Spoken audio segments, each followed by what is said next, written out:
All right, good evening, everyone. It is 7 o'clock Mountain Time, so we'll go ahead and get started. This is the final class in this series of Buddhism in a nutshell.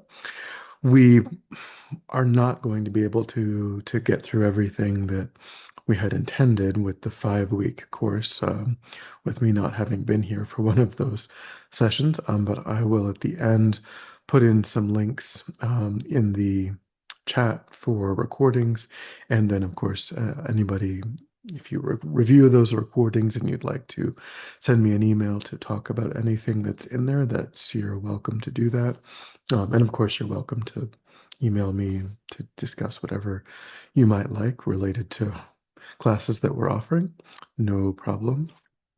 But if you'll remember, we ended last week having started going through Losang, the foundation of all good qualities, which is a lamrim prayer that has a stanza for each of the major topics of the lamrim being a much later commentarial effort to condense the Buddha's sutra teachings, and not only to condense them, but to place them in an order for practitioners to understand this is the best place for me to start.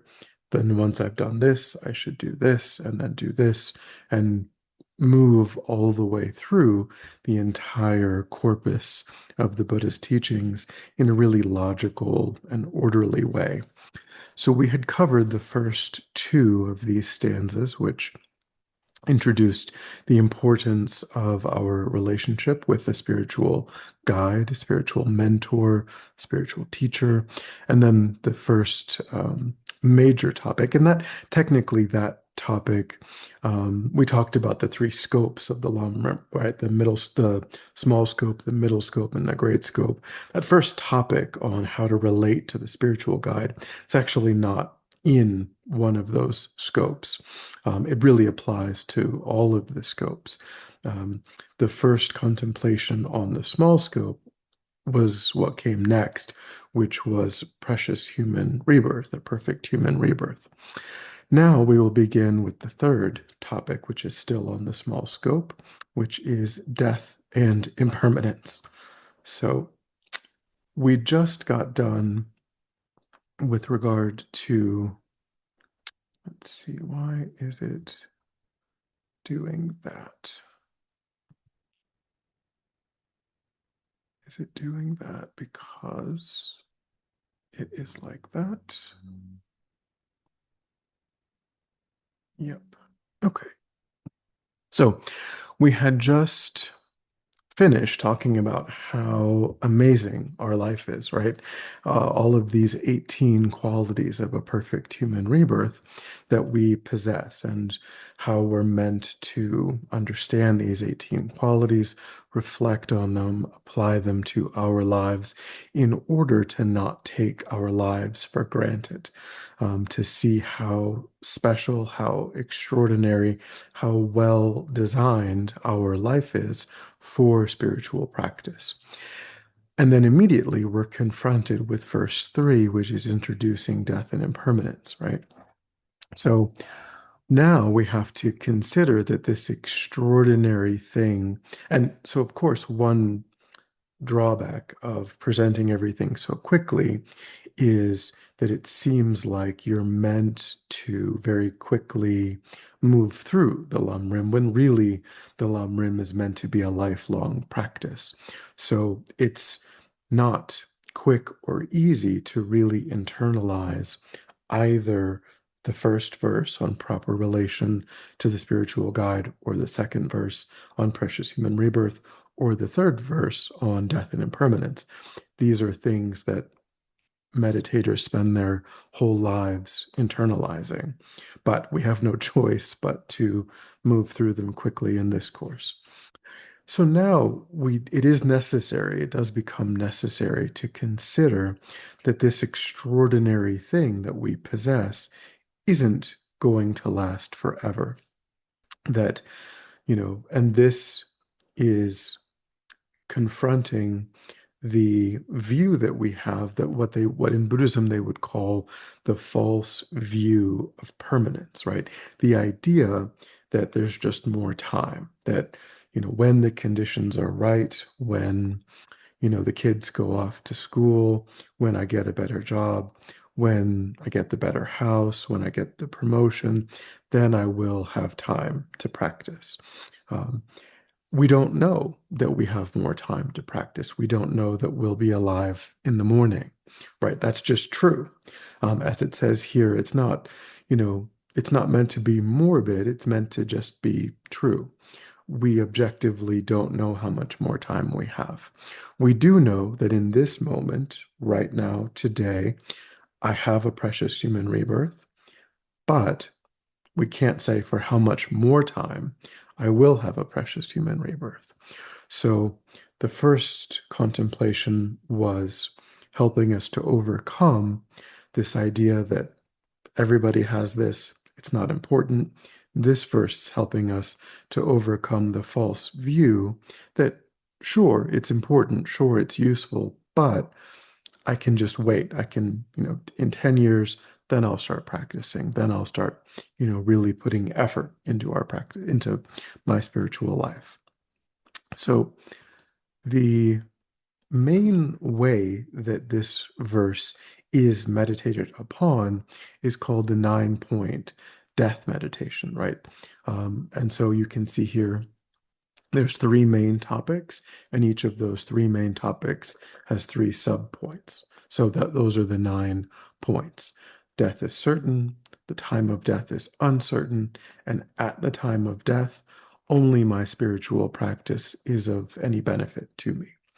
Because at the time of death, the body is failing and the mind is going to separate from that body, and the mind is going to go on and experience another rebirth. And so it is the content of one's mind at the time of death, the familiarities, the training, the practice that we've cultivated over this life that is going to be determinative of how that process unfolds. Um, so we don't have time to go into, all of these contemplations in depth, but, we do, when we're meditating on this, the first thing that we do is really convince ourselves that my death is certain.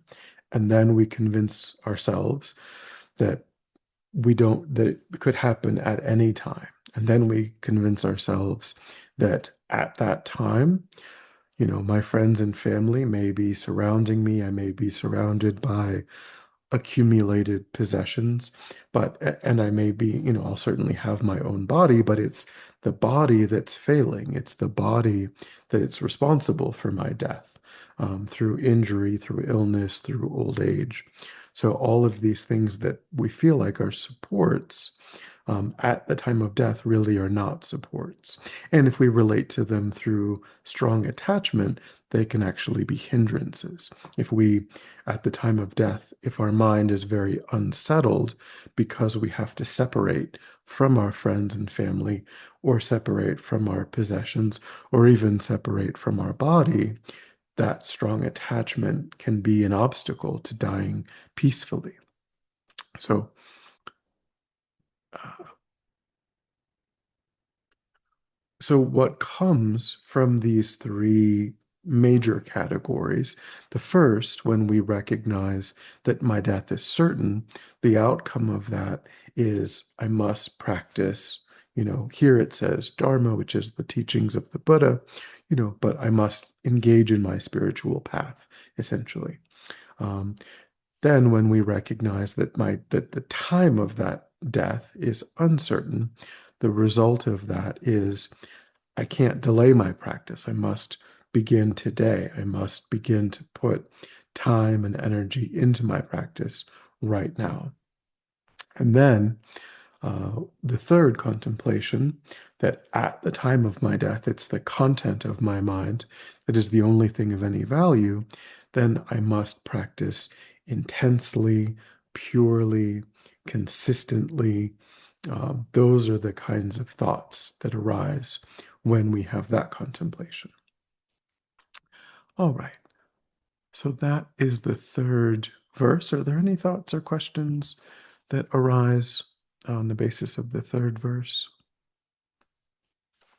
Or anything from last week that a person didn't have time to ask a question about?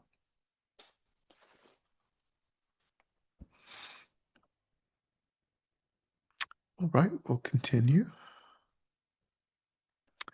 So now, verse 4, we're still on the small scope. Verse 4 is introducing the topic of karma. So it says, the actual verse here is quoted, finding firm and definite conviction in this, please bless me to always be careful, to abandon even the slightest negativities, and accomplish all virtuous deeds. So this is introducing the idea of constructive and destructive, or positive or negative karma. Karma, as it says here, the word karma in English would mean the word action, most closely associated to the word action, but it doesn't actually mean something that we do in the world, some kind of physical action. It means a movement of mind. So it means some way of relating to a physical action, a mental action, or a verbal action that exists on the basis of a intention, a movement of mind.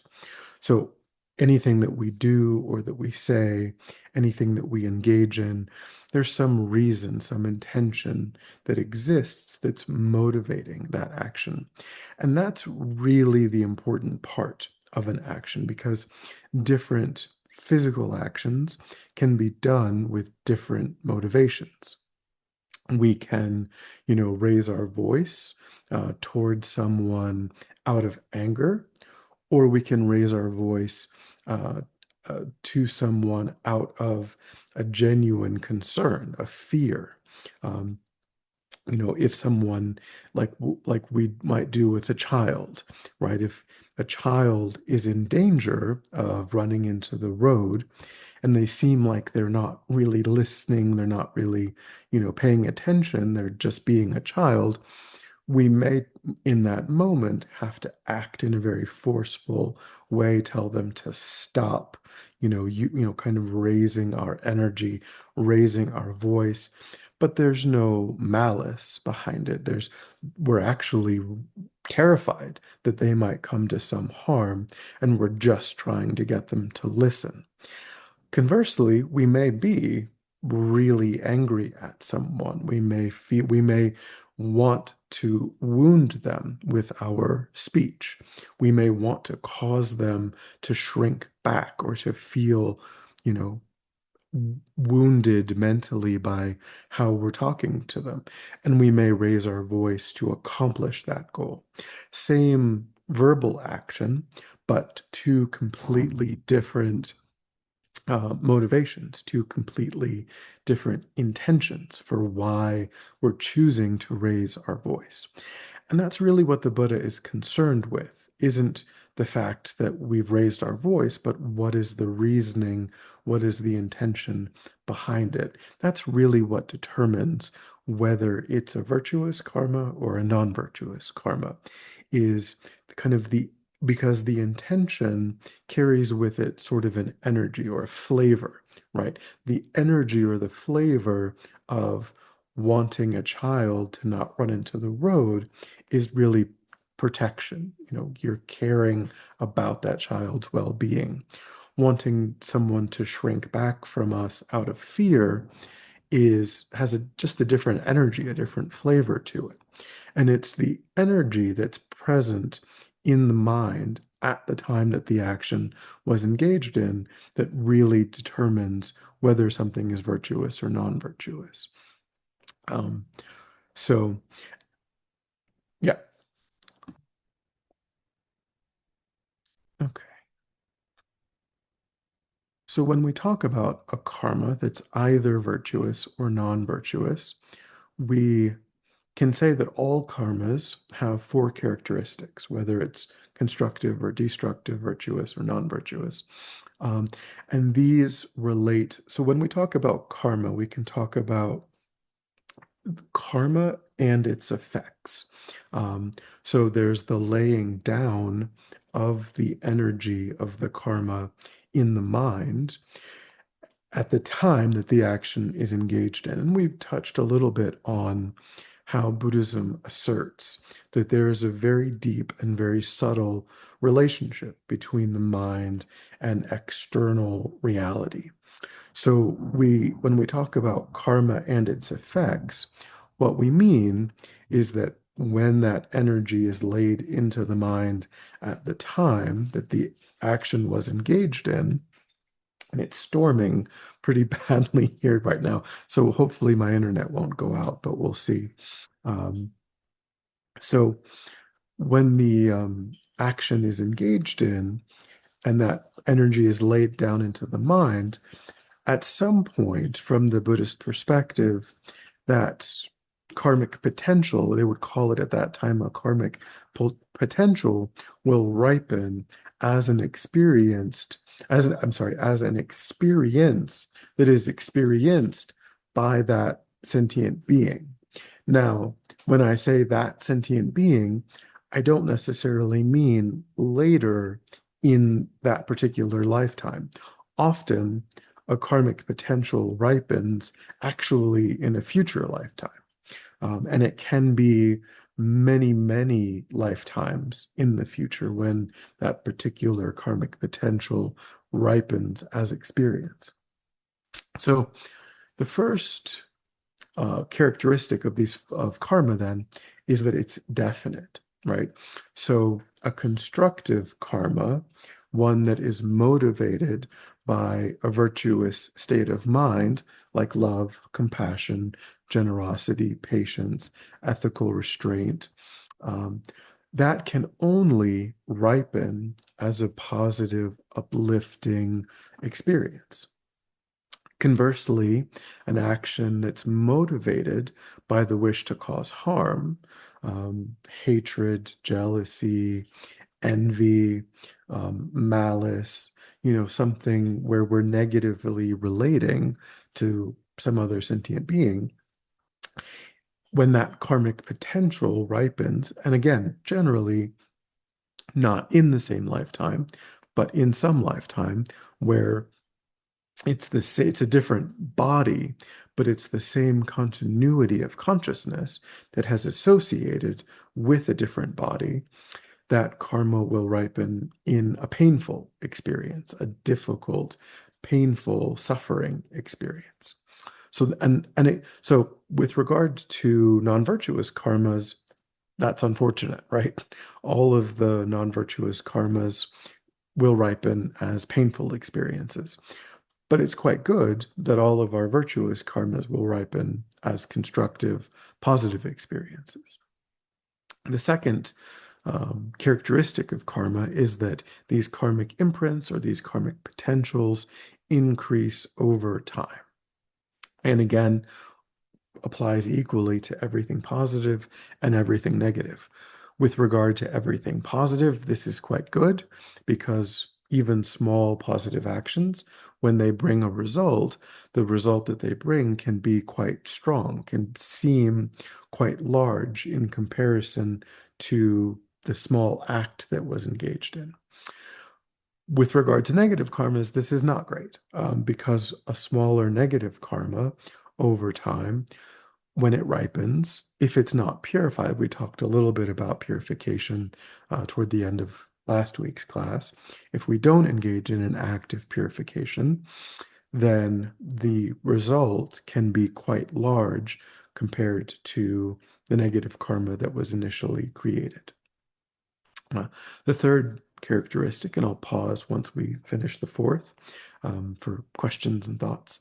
The third is that all of the experiences that we have can only be the result of karmic potentials that were laid down in a previous moment of the continuity of our own mind. we've talked about how the mind that we possess in this moment is an unbroken continuity of mental moments that is both beginningless and endless. I have my unique stream of mental events, and you have your own unique stream of mental events. Mine is beginningless and endless, and yours is beginningless and endless. But when I experience a positive or negative result, it can't be that you created that cause. And when you experience a positive or negative result, it also can't be that I created that cause. So, at some point in a prior lifetime, most likely, generally, um, all of the suffering experiences that I experience and all of the positive experiences that I experience were the result of a cause that was laid down in my unique mental continuum, and so on. And then the fourth characteristic is that when a karma is laid down in the mind, it cannot by its own power simply peter out. It's laid down in the mind, and then it remains dormant in the mind until the causes and the conditions come together for it to bring its result. But again, the caveat with this is purification of negative karma. And purification, the four opponent powers that we talked about, they are actually applicable, or they can be somewhat applicable, unfortunately, to positive karma. Because we talked about, for example, regret. We talked about when you engage in a destructive action and then you regret it, that's good, right? Because it was a negative action. You maybe at the time were under a very strong negative state of mind, and in that moment overwhelmed by that negative state of mind, which kind of you didn't have the ability to prevent the arising of that negative action due to the very strong affliction in the mind. But later, when you regret it, just the regret itself will weaken that karmic imprint, that karmic seed or potential. But that's also true with a positive karma. If you do something really useful, really constructive, and then later you regret having done it, you will weaken that positive karmic seed. So we don't want to regret our positive actions, but we do want to regret our negative actions, because that psychologically, it actually works the same either way. Um, so I will pause. Any thoughts or questions about karma so far?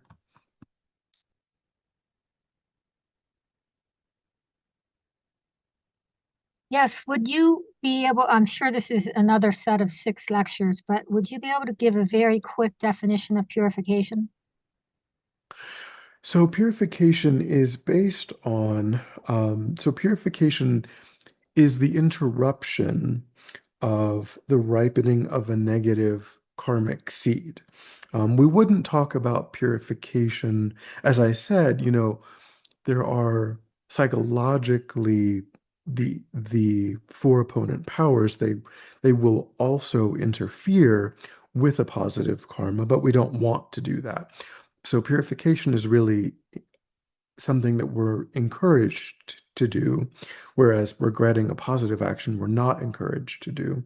Um, so it has four elements. It's based on what are called the four opponent powers. So they're the four R's. So regret, reliance, resolve, and the remedy. So regret we've talked about.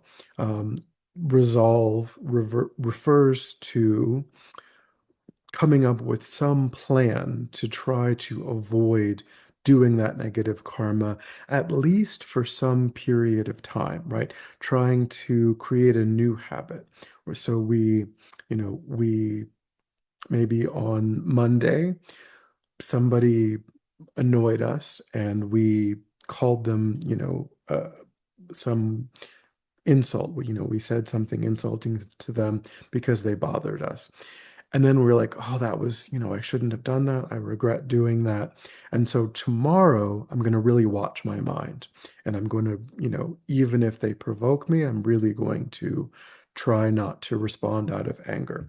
We can't not respond out of anger indefinitely, right off the bat, but we're trying to train in that. So we have this element of resolve where we set a time and we say, I'm really going to try not to. And again, as I mentioned, we do the Vajrasattva practice, at nine o'clock Monday through Friday, which is the main purification practice. But it is very, very Buddhist because it involves visualizing an enlightened being and doing mantra. Um, you know, so regret and resolve are important parts. And then um, the remedy is in terms of Vajrasattva practice, the remedy is partially the aspects of the remedy and reliance. Reliance has part of reliance in Vajrasattva is where we generate a really positive motivation um, for wanting to avoid negative karma. So we try to, because when we engage in a negative karma, we've harmed sentient beings, right? We yelled at a sentient being or we stole from a sentient being, etc. When we generate a really altruistic mind, then that is partially reliance because we're kind of repairing our the harm that we've done by thinking of ourselves as wanting to benefit sentient beings instead of harming them as we did when we engaged in the negative action. So in a way, it's another opposing force, right? The negative action harmed sentient beings. Thinking intensely about wanting to benefit them acts directly in opposition to that tendency, that state of mind. And then with Vajrasattva practice, the reliance or the remedy is the visualization of Vajrasattva, the recitation of Vajrasattva's mantra, the visualizations of purifying nectars and, lights that have a psychological, process that's happening, the idea that the feeling that one is purified through the force of Vajrasattva's vows and energy and so on. It can be adapted. The four opponent powers can be adapted to be a little bit more secular, a little bit broader. So for, if the idea of that aspect, of um, the remedy, you could replace the remedy with, maybe donating to um, some cause or apologizing to a person or doing a meditation on loving kindness or compassion. You can replace it, if you want to, if that works better for your mind. Um, the um, the reliance would still probably be largely the same, where you're generating this really broad altruistic intention. But if the remedy of Vajrasattva practice, if that feels too Buddhist for you, then you could find the key with the remedy is to engage in some virtuous activity that acts in opposition to the harm that you've caused. Um, so that's basically, and as we said last week, it doesn't do anything about the fact that you did harm someone in the past. They're still just as harmed as they were. You did steal from them, you did lie to them, whatever it is. Um, there's no change in that harm.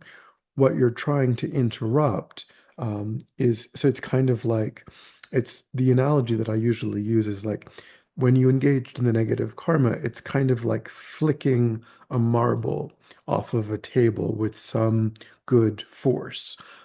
You know that that marble has enough force to fly off of the end of the table.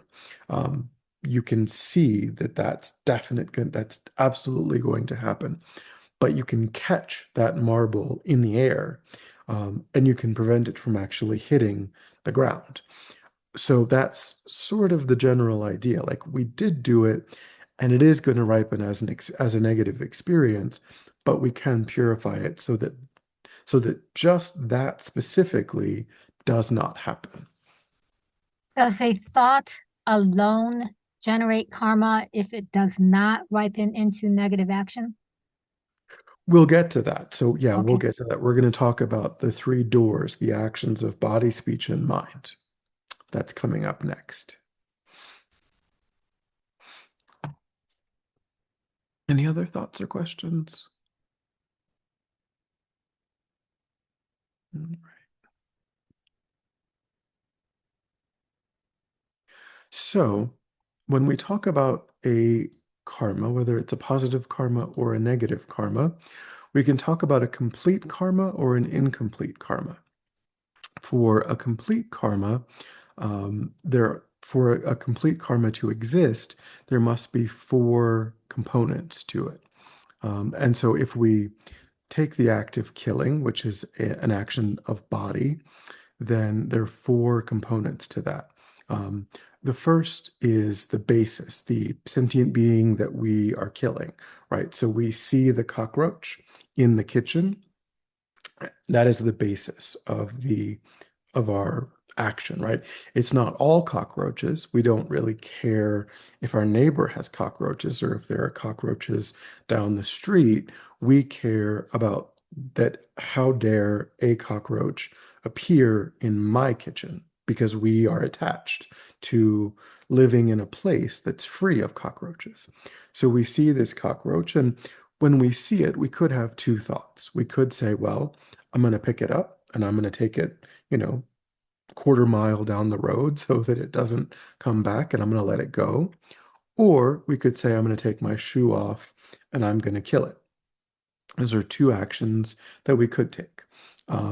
But if it's anger, right, then on the basis of, for example, attachment to living in a place that's free of cockroaches, feeling like that's really important and thinking of it as actually being more important than the life of the cockroach. And for the cockroach, its life is very valuable, right? It wants to be alive. It's going to move toward food. It's going to move away from aversive experiences. It's going to act to continue its own life. But we've decided that because we're so attached to living in a place free of cockroaches, we're going to take our shoe off and we're going to bash the cockroach. So that's going to motivate the deed or the action, right? The actual physical process of hitting it with the shoe. Um, so really, we can think about actions simply as ways of acting out our intentions, right? If our intention was to safeguard its life, then our action would have been to get a piece of paper, to lift it, to be very mindful, to be very careful, to walk it out, and then let it go in the grass. It is a way of acting out whatever the intention was, which was motivated, as it says here, by an afflicted state of mind, like attachment to living in a place free of cockroaches. And then the deed is, the completion comes about. The cockroach does in fact die. If we miss the cockroach, if it skirts out of the way, goes under the stove, and we never see it again, then it's not a complete karma. And so, what a lot of these things that we've talked about are getting at is that karma is really different than morality. Because we can say that, to kill a human being is, you could say it's immoral, of course, because of the harm that's done to the other sentient being. Um, when we talk about purifying, having killed another human being, again, they're still dead. So the Buddha is really more actually focused on what's practical about how this ripens as experience, because when we talk about a complete karma, the cockroach actually has to die in order for it to be a complete karma. If we miss the cockroach, we did our best, right? We really wanted to try to kill the cockroach, and just through dumb luck, we failed to do that. Um, so the karma of killing doesn't actually attach to this scenario in a complete way. It's still an incomplete karma of killing, right? Because the basis is there, the intention is there, and the act is there, but the completion isn't there because it was able to avoid being killed. Um, so the difference, the practical difference between a complete karma and an incomplete karma is that a complete karma is the only kind of karma at the time of death that can establish a rebirth. So a complete virtuous karma at the time of death can create the conditions for a person, for example, or a sentient being to be reborn into a perfect human rebirth, a really strong virtuous karma that's complete. All of these factors complete. An incomplete karma, it's still a karma. It's still uh, a karmic potential, energy laid down in the mind, but it can only ripen during a particular lifetime to fill out the details of what a sentient being experiences in that lifetime. It lacks the power to establish what kind of realm a sentient being is born into. So, um, that's the difference between a complete or an incomplete karma. Um, Whether or not one or more of these four um, actions are, or these four components are present with regard to the action. Okay. So the Buddha, in his teaching on karma, he gave 10 guidelines for which, um, yeah, he gave 10 guidelines. There's three of killing. Um, so we'll talk first about body and speech. So there's three of the body and four of the speech. So with the body, there's killing, stealing, and sexual misconduct. So we've talked about when we discussed the lay vows, some of these came up here, came up there, killing came up there. It does include even going down to kill an insect, but it is true that killing a human is more negative than killing an insect. Um, Jay, did you have a question? Jay's in the chat. Oh, okay, no problem. Right. So with killing, it does apply even going down to killing an insect. However, to kill a human being is the worst kind of killing because a human being can engage in a spiritual path, and they can even achieve full enlightenment in one lifetime, whereas an animal can't do that. So we should avoid killing animals or even insects, but it's worse to kill a human because you're depriving them of that spiritual path. And then there's stealing, and this again came up when we talked about the lay vows to take that which has not been offered. And then there's sexual misconduct, which again came up um, during the five lay vows. These are three pretty overt actions, things that the reason that they are in the lay vows is because they're not subtle. So it's reasonable for a person to take a vow to not kill, not steal, and not commit sexual misconduct. Also, lying is in those vows. So killing, stealing, lying, and sexual misconduct. That also came up previously. The three things that are new here is divisive speech, harsh speech, and gossip. So divisive speech is when we try to set people against one another, when we sow division with our speech. Harsh speech just means to, again, to cause other people to shrink back, to feel insulted, to, to be on the receiving end of malice through our words. And then gossip is to just talk behind other people's back. It can even just be meaningless speech, like just talking about sports or popular culture. Technically, it means to talk about anything that's meaningless. Um, it's a little bit more pointed when it's talking about other people kind of behind their backs, but it has an element of just meaningless speech. And it is something, as it says here, it's not that harmful, but we do it all the time. We just talk about things that are pointless. We just kind of waste people's time with our speech. So, those are the ethical guidelines that the Buddha gave for body and speech. And then to answer the question, there are ethical guidelines just for our mind. So, these are non virtues that arise even just as thoughts. We don't actually have to use our speech or use our body. Just when we engage in the thought, we create a negative karma. So this is covetousness, ill will, and wrong views. So covetousness is a very greedy mind where, um, you know, our neighbor gets a new car and we're like, why didn't I get a new car? Of course, we didn't create the conditions to get the new car and they did, right? So if we just felt, how amazing is it that they are able to enjoy their new car? But instead of that, we think, I can't believe that happened to them. This never happens to me. Why doesn't this ever happen to me? That can also lead to ill will, right? Where we think, I hope that, that their engine breaks down. I hope that that somebody keys their car.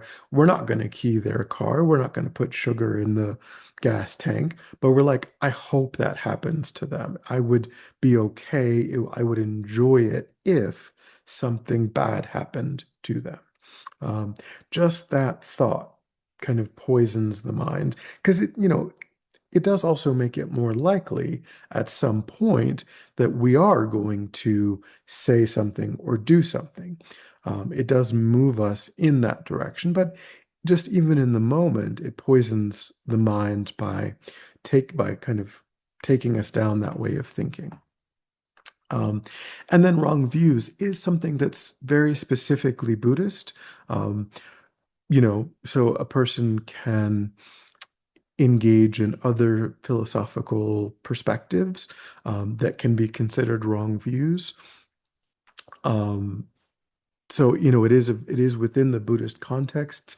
Basically, one example of that would be if a person said that everything that the Buddha taught was just made up, just totally, he just made it all up. It's just a fantasy, right?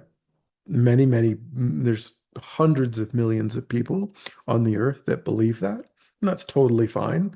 There's nothing wrong with them for believing that. But it means that they won't engage in the Buddhist path. Um, and so, from within the Buddhist perspective, what that means is that they won't get the result of having engaged in the Buddhist path. Um, which means that they will continue to participate within cyclic existence. And that's not what the Buddha wants for people. He wants them to ultimately achieve the result of the Buddhist path. So um, it's, as it says here, it's not healthy discernment. It isn't being questioning or skeptical or inquisitive. It is rejecting. It is having a very closed mind. So we might say, well, I'm not sure about this. I need more information. I don't yet understand this. That's all perfectly reasonable and necessary.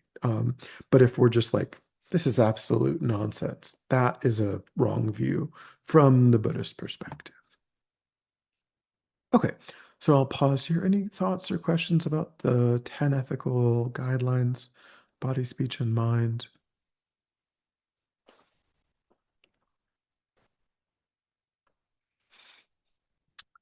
All right.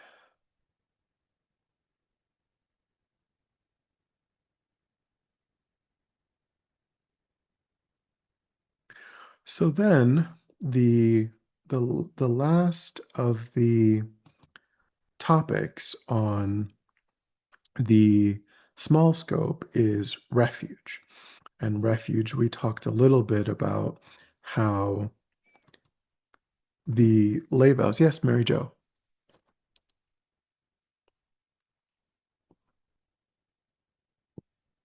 Did you have a question? You're muted. Sorry, it No takes me problem. a minute. No problem. And I'm sorry, I lost my signal there. Um, Back to the killing of things, I had this thing happen during the weekend where my daughters were talking about, it seemed like probably a seasonal poisoning of roaches, and they live in Albuquerque. And, you know, I didn't say anything. And I, I didn't, it's not my problem where I live. It's a different climate and so forth. And I felt kind of like it wasn't my place to participate in that conversation. But on the other hand, then there was a potential killing going on, and I didn't really say anything. Uh, what what is what do you think about that? Yeah, I mean, Buddhism certainly, it's not a religion that's based on proselytizing, going around and telling other people what they should or shouldn't be doing. Um, that's certainly true. You know, it's a difficult situation, and certainly, as you said, in certain places, Florida, different, it's incredibly difficult to avoid what Buddhism would encourage is kind of thinking about how to avoid being in the situation that you need to, take life in that situation, because, keeping food enclosed containers and keeping things clean and looking for where sentient beings are getting in and excluding them in that way. Those are the kinds of things. But of course, in many places, even in India, the huts and things, they're all, overrun by different kinds of sentient beings. Um, so yeah, it's difficult. And it depends on one's relationship with the people that are involved. Whether we just have to kind of use our best judgment, whether we think it's appropriate to be like, have you thought about, have you considered, you know, not being in, trying to not put yourself in this situation where you feel like it's necessary. I think it's quite difficult to encourage people to just share their space with lots of roaches and things like that. That I think is a bridge too far for most people. But to help people see how they might not be in that situation to begin with. But in condos and things, it can be very difficult because you can't control what your neighbors are doing, and yeah, and if we're Buddhist and they're not, and they're not interested in learning about that, it's we just have to use our wisdom to do what we think is best.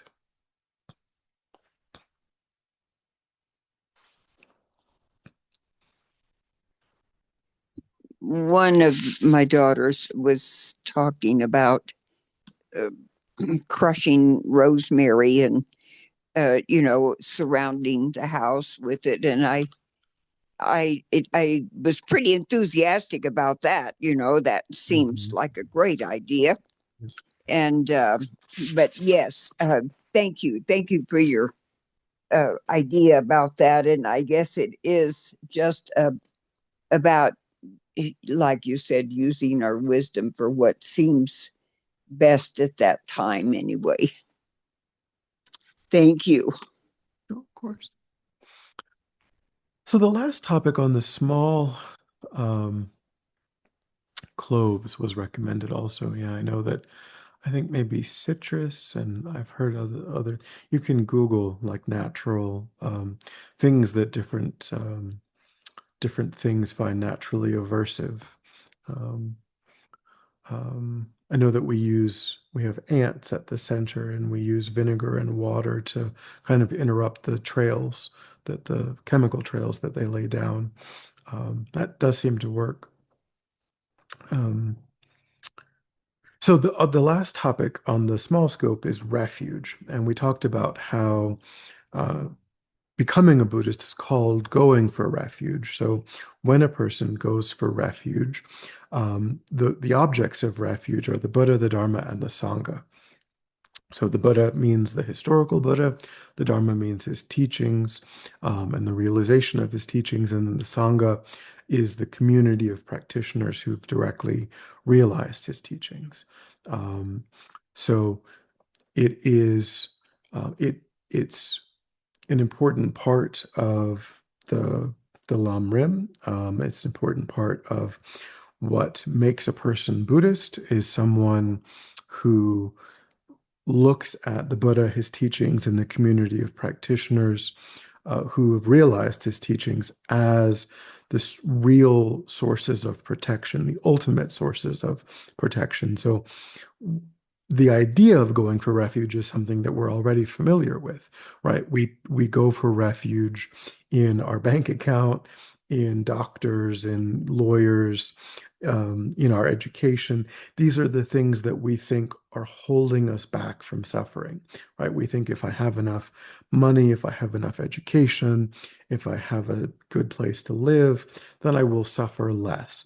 And comparatively to a homeless person, to someone who can't do anything about a medical diagnosis, of course, comparatively, for a time, we will suffer less. So it's not unreasonable to try to have enough money to cover our expenses, to go to the doctor when we're sick.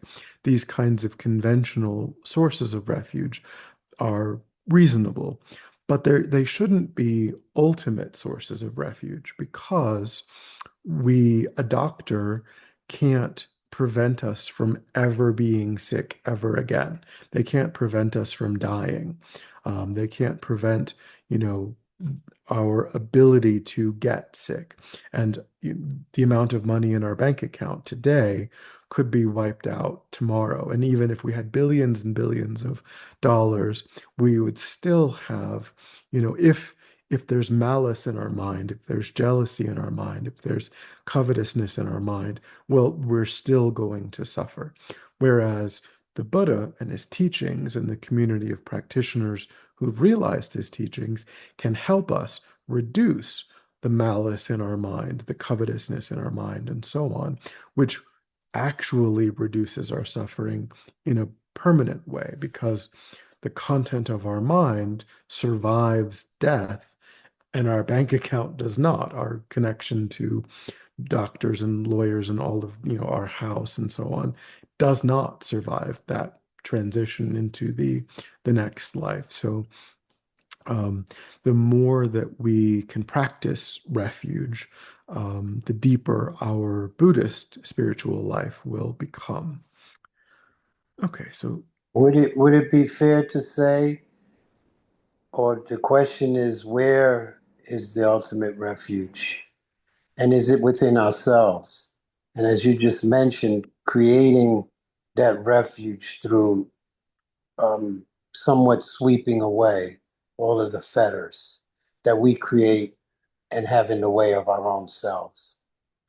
yeah, I mean, what's unique about it is that eventually we can become Buddha, right, by following this path, which means that it's different than the other major religious traditions that create a very strong separation between oneself and a creator being that is always separate from oneself, because the Buddhist path is suggesting that we ourselves can become an object of refuge. We would first, by internalizing the Dharma jewel, the Dharma refuge, we can become first the Sangha refuge, the Sangha jewel, because we will first directly realize the Buddha, the Dharma jewel, the Dharma refuge. And then eventually, as a member of the Sangha jewel, we will become the Buddha jewel, the Buddha refuge. Um, so but at the very beginning, our wisdom is weak. You know, our familiarity with the teachings is weak. So we do need a scaffolding. We do need a construct that shows us, you know, what is the result of all of these things. But then eventually we become that result. We will be the Sangha jewel. We will be the Buddha jewel. So we are developing because again, as we've kind of been saying, the mind, this mind, our mind right now doesn't need to be fixed. It doesn't need to be changed. It just needs to be separated from delusion, from affliction, which is not the nature of mind. Um, and so we are taking refuge too in that basic goodness, in that inherent purity of what is true about ourselves, even in this moment. It's just that we have to simultaneously recognize that there is work that is required to engage in that process where the afflictions eventually are not able to operate as they're presently able to operate. Putting some clothes on this thing called mind is conscious awareness. Is this what we're heading towards? As you know, just to give us some kind of like I just said, to be able to have something to understand what you mean by mind in your teaching. So, mind, from the Buddhist perspective, mind is subjective awareness that is distinct from, that's interconnected with, but distinct from the physical form. So, it is all of our thoughts and our feelings and our desires and our intentions. Um, it has many parts to it. It is all of our instincts and our emotions and our perceptions, our cognitions, everything that is part of subjective awareness. Um, the trouble is that for us as ordinary sentient beings, the trouble is that among all of those different aspects of mind, there are aspects that are coloring our experience in ways that because we don't have a clear understanding of how we truly exist, how others truly exist, how phenomena truly exists, we engage in actions that are unskillful, which is keeping us creating the causes of more and more ordinary experience rather than creating the causes of enlightened experience. Um, so the only difference between the mind or subjective awareness or consciousness that is operating right now is that in every moment of our mind, we are being influenced negatively by afflicted states of mind like jealousy, hatred, envy, covetousness, malice, and so on. And a Buddha's mind is free from all of those negative influences. Um, their mind at its core, at its base, is identical to our mind. It's just free from what is covering, from what is obscuring that mind. It has been separated from those afflicted states. Hmm. We could say that the essence, but perhaps thought-centered consciousness. And this thought-centered consciousness ties into the senses, seeing, smelling, and that level of engagement, which creates a carrot on a stick, on a string, that's got us chasing and be in the delusion. I'm always trying to find a way to cut to the common denominator because it's so much simpler to grasp and to grasp it in a way of an experiential Hmm. Yeah. occurrence rather than a mental construct of ideas. To be able to behold, to embrace inward. Hmm. Definitely as an embodied being. I mean, it's true that not all sentient beings have the same sensorium that we have. There are other sentient beings in other realms who don't have eyes and ears but it's true for us in this lifetime. And as we've said, we can create karma that's that's just mental, right? Just by thinking ill of someone, we create negative karma. Um, so it's a little bit more, but certainly many of the avenues do that we're creating karma through are connected to the fact that we see pleasant forms, we hear pleasant sounds, we taste pleasant things. Conversely, we hear unpleasant sounds, we taste unpleasant things, we see unpleasant things. We want to feel tactile things that are pleasant. We want to be separated from tactile things that are unpleasant. That's definitely a huge part of the human experience, absolutely. But once we understand the nature of this entanglement, it becomes perhaps a little more accessible to not to be driven by them. Yeah, definitely. Buddhism ultimately is, yeah, moving in the direction of wisdom, understanding, that things don't exist in the way. And unfortunately, that's one of the things that we won't be able to cover in this class because we're going to run out of time. But uh, but let me. Okay, let me go back to.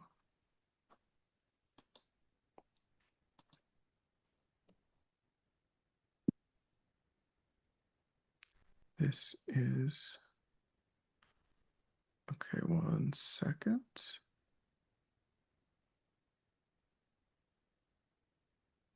Just need to change the format. Any other thoughts or questions while I'm working on this? Particularly fascinated with you said that something about these writings and teachings were condensing. Um, if we could more so explore the condensing as opposed to trying to convey and transmit so much information that the beings are not absorbing it yet because the receptor is not tuned into being able to understand it more than just on an intellectual basis, and then it gets cloudy when things are piled one on the other, and this happens through the speed in which conveyance takes place.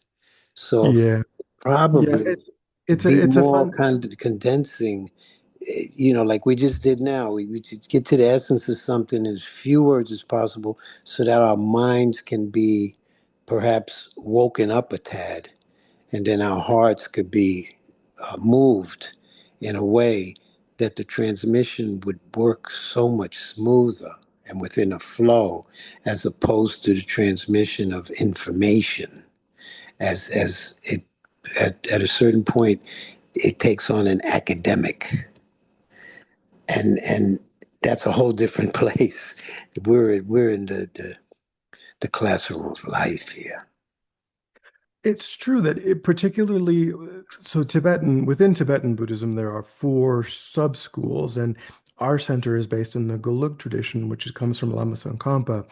And it is certainly true that he really does actually emphasize study. He does really emphasize, it does actually have a really academic flavor. And you're right that that's not the point, that's not, but it is a step there's what are called the three wisdoms, right? So you have the wisdom that arises through listening, the wisdom that arises through contemplating, and the wisdom that arises through meditating. And it is the wisdom that arises through meditating that is the point. But we do need to make sure that we don't make a mistake in what it is that we're trying to internalize. If we assume that our goal is to follow in the footsteps of the Buddha, which doesn't have to be a person's goal, but it is the goal of Buddhism, then we do have to actually make sure that we understand when the Buddha says karma, what does the Buddha mean? When the Buddha says killing, what does the Buddha mean? And so on and so forth. Mm. So in a 5-week course that is only meant to give a very, very 30,000-foot view, we are only doing the wisdom of listening, the wisdom of what does it mean? What does it, and then of course, a person's going to need to spend decades unpacking this further. And you're also talking about competencies that I lack in terms of being able to transmit more experientially, which is just, unfortunate for everybody that I talk to. But that is a limitation of as you said, the way that this is laid out in such a short period of time. So we don't have too much more time. We've got about a little more than 20 more minutes, but we will press on. Going on to okay, so verse 5 in the foundation of all good qualities is here on the screen. So we've now moved on to the great scope. I'm sorry, to the middle scope. All of the contemplations that we've done so far have been on the small scope.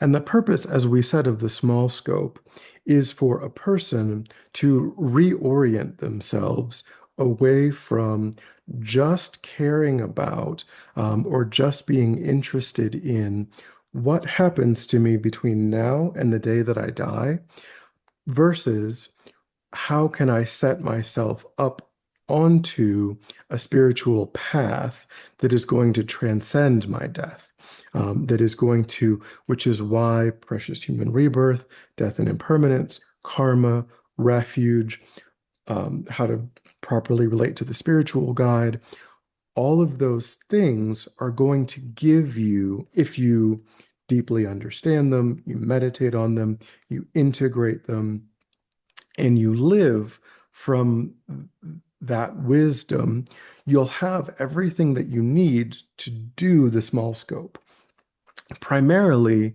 through karma and refuge. That's going to, everything is really setting the stage to live from the wisdom of deeply understanding karma, deeply living from a place of refuge. If you can do that, which means that you're engaging in virtuous karma, you're avoiding non-virtuous karma, you're purifying non-virtuous karma, you have a deep refuge practice, you will really be set up very, very well for good future rebirths, which is what you're motivated to do on the small scope.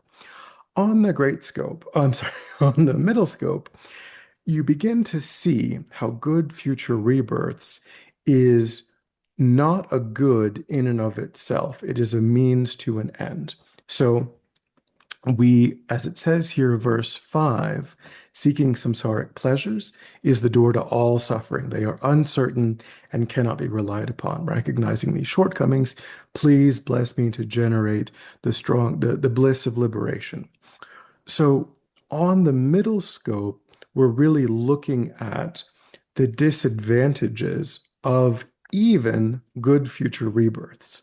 On the small scope, we looked at the disadvantages of lower realm rebirths. We would, through understanding karma, you would see how negative karma leads to suffering, positive karma leads to happiness, quote unquote happiness within samsara. And so you would be motivated to avoid non-virtue and engage in virtue. But virtue can only lead to good future rebirths within cyclic existence. And so now we have to recognize that even those kinds of rebirths are ultimately unsatisfying. That kind of pleasure is fleeting. It's ultimately the suffering of change, which we've talked about.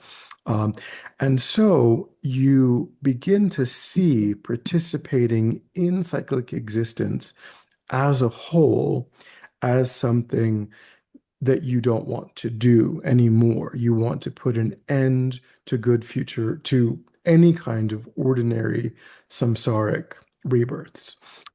That's the takeaway of a person who's engaging on the middle scope. It's a weariness with cyclic existence as a whole, not seeing it as a good in and of itself. So renunciation is, it's not poverty, it's not, living in a cave, it's not having no possessions.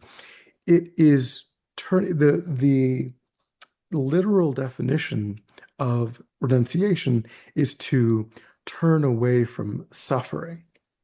It's the wish to definitely emerge from suffering, definite emergence from suffering.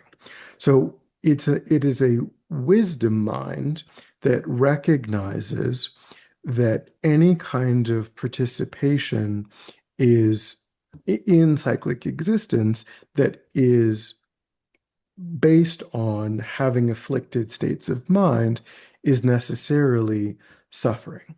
And so we recognize that the afflictions are the engine that is driving my samsara. So samsara is not a place. Samsara is the process of being under the influence of afflicted states, which is giving rise to rebirths within samsara under the influence of those negative states. And we look at then these negative states of mind as that which we need to overcome in order to no longer be experiencing all of the drawbacks of cyclic existence. So there's many contemplations that are done in the middle scope where you see that even a perfect human rebirth, it has great utility, but only if it provides a person the opportunity to complete their training in the path, because we all have perfect human rebirths, and yet we have lots of suffering in our lives. We get sick, we experience bereavement, we, have pains and aches and frustrations all day long, every day, for as long as we're alive. But if we use this life, even with those drawbacks, to complete our training in the path, then there is great value in that. But it isn't a good in and of itself. Any thoughts or questions so far about this idea of renunciation, definite emergence? Just a technical note, please. suddenly the last couple of slides are pretty much unreadable. And I Oh, don't know if really? that's a temporary thing on your side or if maybe it's just the permanent quality of the slides. Sorry, I didn't know that they were so. Maybe if it was full screen, but yeah, I can fix that.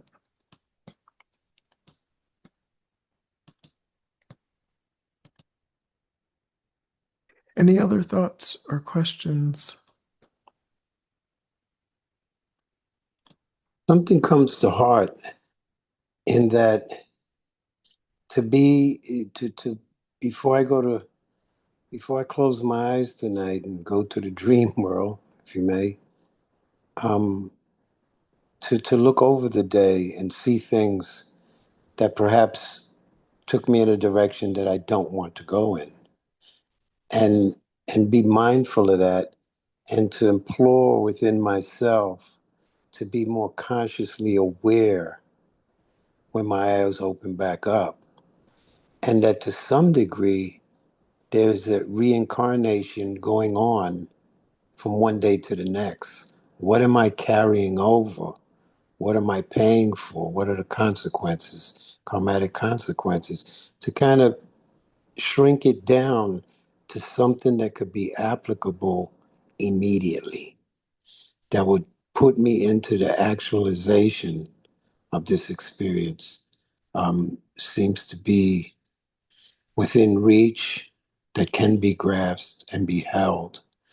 Um, it's, uh, it's very useful what you're sharing. Um, but I'm always trying to bring it down from my mind to my heart and then get the two to synchronistically and perhaps even invite the spirit of it all into the equation. And then it's happening as I'm breathing and it's unfolding. Yeah, I mean, definitely that's sort of related to the idea of purification. How did did I act skillfully, unskillfully today, as you're saying? Was I in alignment? Because that's really ultimately, in terms of like the three wisdoms, um, ultimately the goal is to recognize that there is sort of this ideal of not killing, not stealing, not lying, and so on, acting out of love, out of compassion, out of generosity. And then there's a disconnect, right, between the fact that I lost my temper today. I, you know, I got scared by the spider and I killed the spider. And that's unskillful. And I regret that, right? So ultimately, as you're saying, that is the point, is that to recognize the gulf that exists between the ideals that the Buddha is giving us and kind of where we are right now and closing that gap over time. That really is the heart of spiritual practice. Um, And when we come up short, I introduce a whole nother instrument. Put down the bat and pick up the feather. If you're going to beat yourself up, do it with the feather. And to also embrace the fact that the mere presence of being able to see it is such a great gift. And then to apply discernment to it with that seeing and not to judge it, but just to see it and to embrace and to be kind to ourselves in this process, because it seems that that will facilitate the permeating of these teachings within ourselves. I'm doing something. That's Come on out of the technology. We're here. We're breathing right now. Don't rely on it too much. But our hearts are here with you right now, uh, just wanting to absorb. Let not the technology draw us apart, if if we could help it.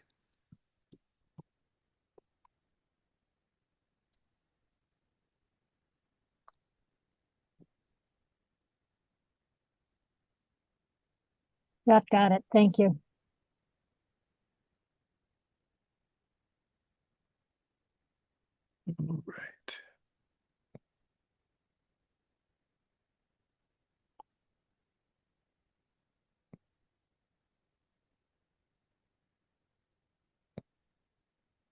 Okay. Yeah, so this is kind of, giving us one example where we're constantly externalizing our problems. We think, and this is getting at the fact that with regard to good future rebirths and so on, even different circumstances, we carry our mind everywhere that we go, right? And so it's it doesn't matter, as long as we are externalizing and we think that the problem is out there. We think that some people are really pleasant from their own side. Some people are really pleasant or unpleasant from their side. And we're just receiving that information. Then, we're always going to meet with some people that we label as the enemy, some people that we want to be around as the friend. Um, but if we take responsibility for our own mind, then, we can see that the enemy arises as the enemy because of our own, attachment to being spoken to in a particular way. The friend arises as the friend because of our attachment to wanting to be spoken to in a kind way, in a nice way. And so samsara is the mind that is influenced in this way, and it is self-perpetuating unless and until we oppose it, unless and until we engage in a path of training that eliminates it. So this is still being strange. I'm on an iPhone, so I can't make heads or tails of it. Oh, But when no. you just enlarged it, but the more you enlarge it, then it shrinks the very page itself. As far as on the iPhone, I assume most people are on a laptop or a computer, desktop. But it's too small to see it on the phone. Mhm. But It's you did funny. enlarge. It's funny because it was perfect, and then boom, it stopped being perfect. Like us. Yeah, like life. We were perfect. Oh, it's because I got it.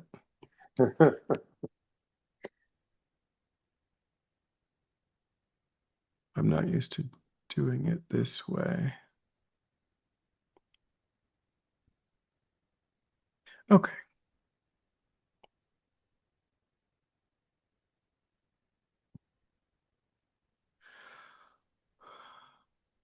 So as the verse says, and these are all things that we've talked about, how what are the pleasures of samsara? It's, sensory pleasures, mainly for us.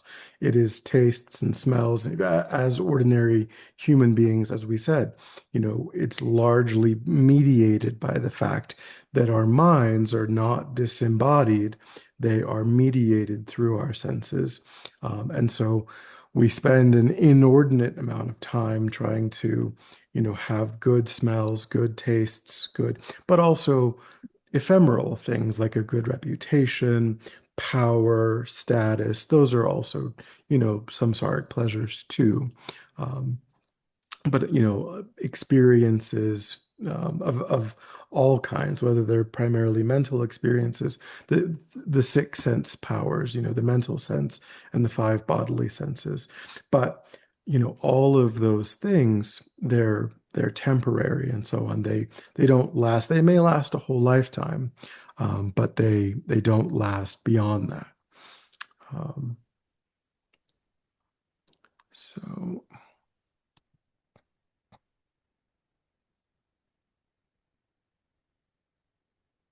okay. So this is probably the last, verse 6 is probably where we're going to have to leave it. And I will put in the chat links to the material that I couldn't cover today. But what verse 6 is getting at, led by this pure thought, alertness, a mindfulness, alertness, and great caution arise. The root of the teachings is keeping the pratimoksha vows. Please bless me to accomplish this essential practice. So this is introducing how important it is to keep the refuge vows. There's also what are called bodhisattva vows. There are Vajrayana, vows associated with Vajrayana practice. So the Buddha gave us various ways of constraining our behavior and engaging in ethical conduct. There's vows for monks and nuns, vows for lay people. And that's really in the Buddhist framework, it's a really important vehicle for, so we should, if we take vows of any level, refuge vows, bodhisattva vows, the vows related to Vajrayana practice, the vows of a monk or a nun, if you want to go in that route later in life, then we need to really understand those vows and see them, even if it's just the 5 lay vows of, not killing, not stealing, not lying, not committing. And Venerable Michael was here recently, and he was talking about not taking intoxicants, and he was saying, when he was growing up, because he took ordination as a child. He was, I think, 13 when he became a monk in the first level of that ordination. He did at the age of 13. And so in his teenage years, his young adult years, he couldn't drink, right? Because that's part of that. And he was seeing that as sort of like all the other people are having fun and doing all these things. But then he was recognizing later in life when he was talking about struggling with depression, and he was saying, well, if alcohol was an outlet for me, it could have completely destroyed my life if I had combined depression with seeing alcohol as like a solution or an outlet. I might have died. I might have committed suicide. And so really to see the Buddha's wisdom of these containers of our vows, not as restriction, but as a freedom, as seeing, due to this restraint, I am protected from all of these intense negative consequences. I'm actually, able to thrive. I'm able to not have all of these painful circumstances. And that also makes our mind more peaceful when we're not worried about, did I harm this person? Did I steal from this person? What did I do last night? Because I don't remember because I was hammered. When we're free from all of that doubt and anxiety, our mind is more stable, our mind is more peaceful. And with this more stable, more peaceful mind, we can engage in the wisdom of meditation in a much more fruitful way and get all of those benefits. Whereas if we're always worried about the phone ringing with, this person accusing us of this, or the police knocking on our door because, we stole something from somebody, that agitation in the mind is going to block spiritual progress. So we really need to see these levels of vows that we might take as being indispensable to our spiritual path and protecting us from all of the consequences of non-virtue. All right, so unfortunately, that's as far as we'll be able to get today. Let me grab the links, but as I'm doing that, please ask any questions that you may have, thoughts or questions that have arisen. Well, I do want to appreciate you. Thank you very much for this. It's been a wonderful introduction to me for Buddhism. Great. Oh no, I don't have access to. I had one share, kind of just resonating with everything that you were discussing, especially as far back as karma. Because whenever I hear the word karma, I always think of it as a negative way.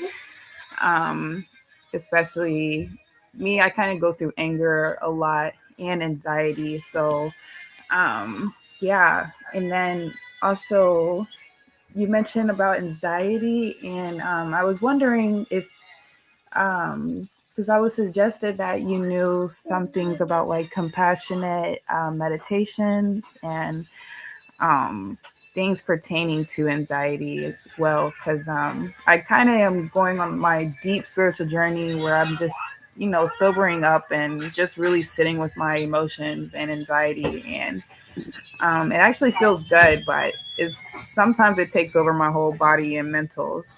So yeah. Yeah, I mean, it's important to be cautious, particularly with meditation.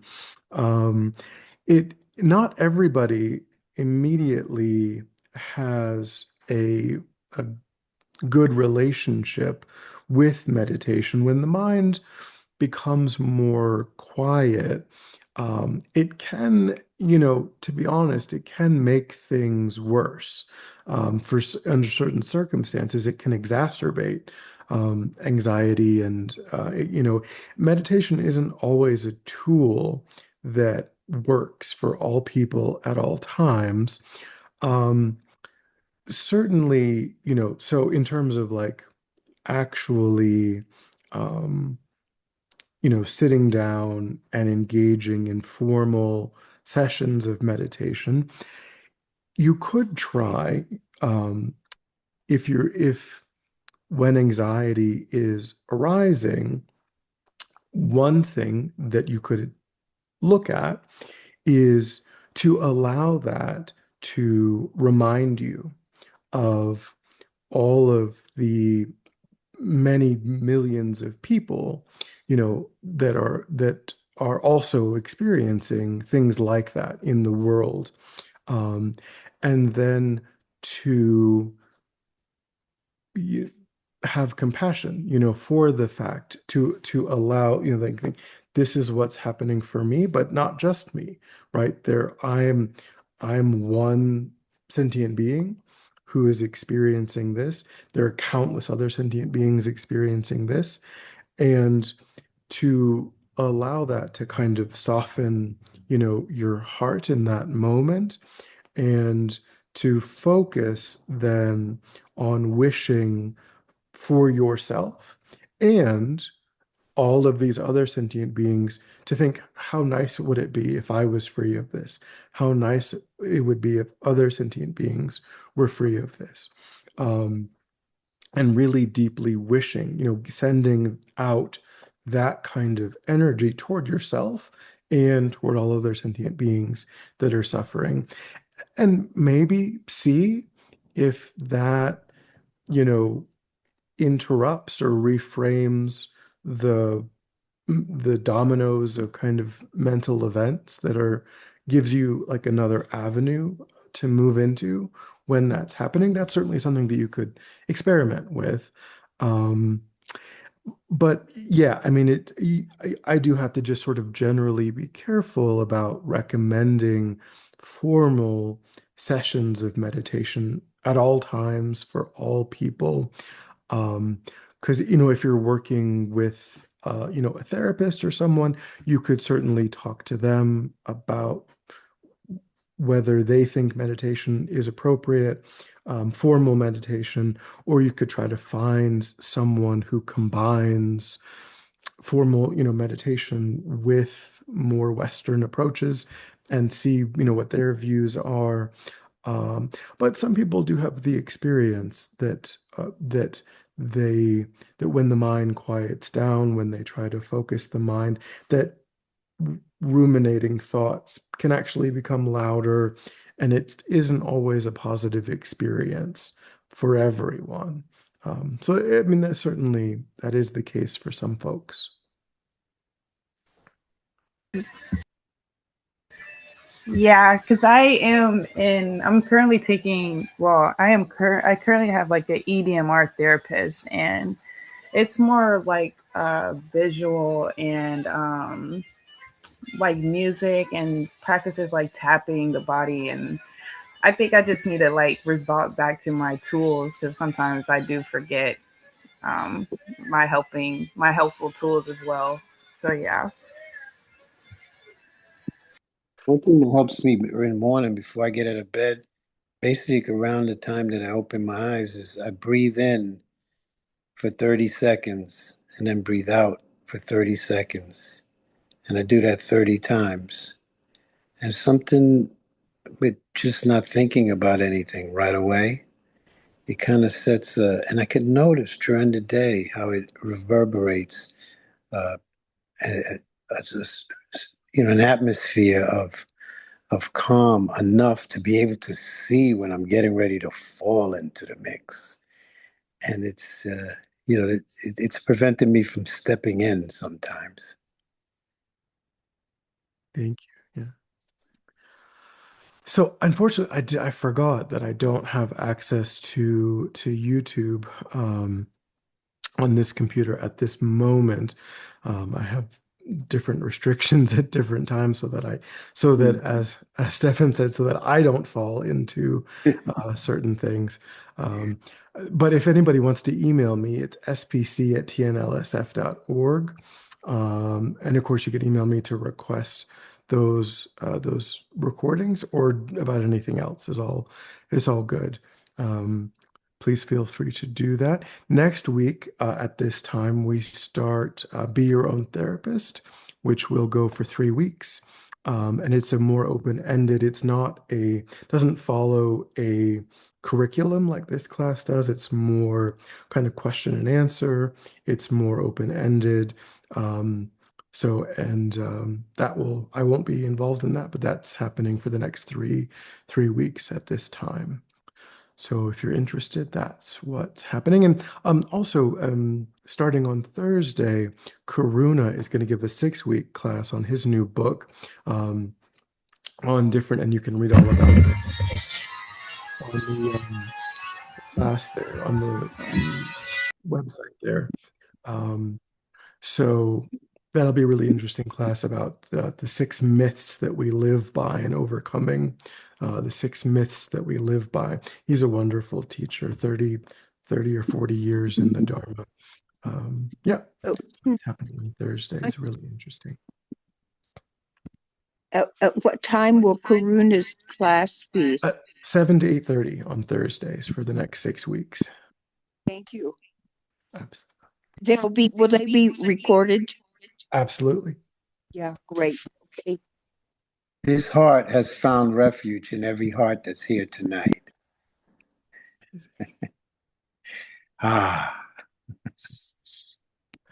Okay.